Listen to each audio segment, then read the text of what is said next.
Welcome back to Building Character, where we figure out how to play as your favorite fictional characters in Dungeons & Dragons. Join the Patreon for this character sheet and a whole bunch more, and like and subscribe for healthier partners next time you play. Maybe. Today we're building Wander from Shadow of the Colossus, a dude with a horse and a very sleepy girlfriend. To wake her up, he needs to kill 16 giants and get filled with some spooky otherworldly entity. Seems like a cup of coffee might be easier, but hey, I'm not gonna judge. This year has made getting up in the morning pretty hard some days.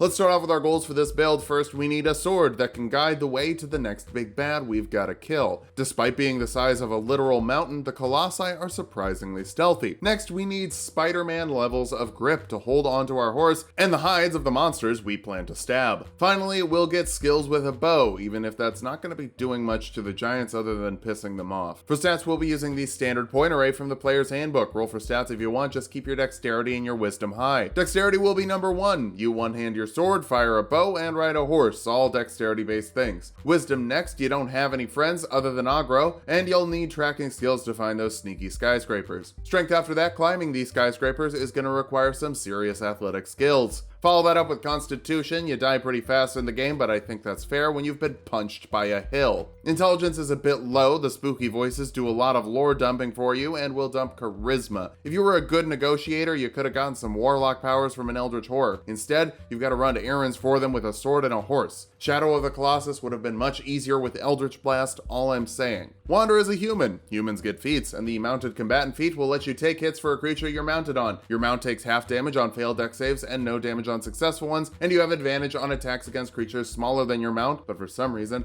I don't think that's going to be something you get to do a lot. Bump your strength and dexterity with your 2 free points, grab acrobatics for your skill of choice, and take the Outlander background for athletics and survival skills, which should help with tracking not only the Colossi, but any tiny little lizards that'll give you an HP boost. Lord knows you need it. We'll kick things off as a ranger, letting us grab 3 skills from the ranger list. Stealth, investigation, and animal handling would be my picks. Sneak up on monsters, find their weak spot, then go home with your good girl. Aggro, the horse. Give her some extra treats. She's been through a lot. You get Favored Foe, which lets you pick a creature you hit with an attack to deal an extra d4 of damage to once per round for a minute. You can do this an amount of times per day equal to your proficiency bonus, but it requires concentration, so you might want to use something else once we get some spells.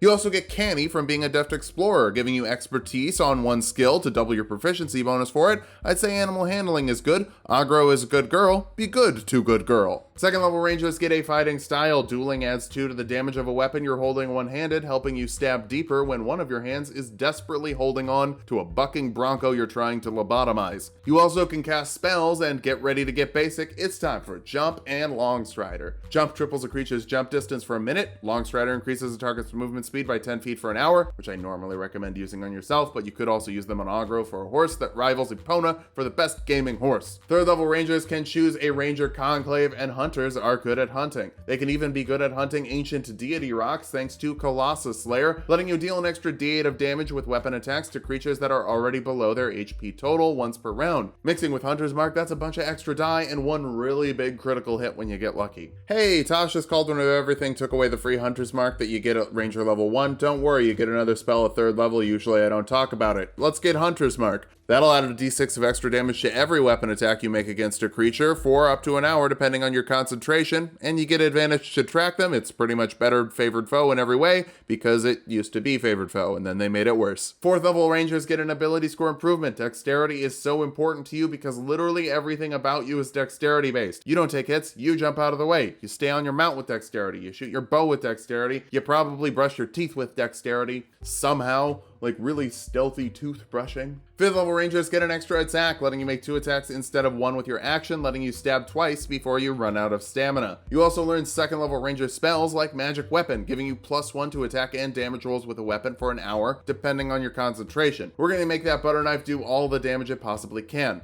That spell's also from the class feature variant, so if it didn't confirm, then I'm just using it from the UA. It still came out this year. God, it's been a long year. 6th level rangers get another option from Deft Explorer. This one is roving. It adds 5 feet to your movement speed, and you get a climbing and swimming speed equal to your regular speed, so you can move up a mountain as fast as you run on your feet. Your favored foe damage also increases to a D6 here, making it almost as good as Hunter's Mark, except you actually have extra attack now, so it's literally half as good as Hunter's Mark. 7th level Hunter Rangers get a defensive tactic. Steel Will gives you advantage on saves against being frightened. If you're going to 1v1 the Statue of Liberty, it would help to do it with dry pants. 8th level Rangers get another ability score improvement to help us cap off our dexterity. It would be pretty embarrassing to miss an attack when you're standing directly on someone's neck. 9th level Rangers can learn 3rd level spells. An elemental weapon got added to the Ranger list thanks to Tasha's Cauldron of Everything. This adds 1 to the attack rolls with a weapon and a d4 of acid, cold, fire, lightning, or thunder damage to every hit. If you sense that one of these things might be weak to one of those,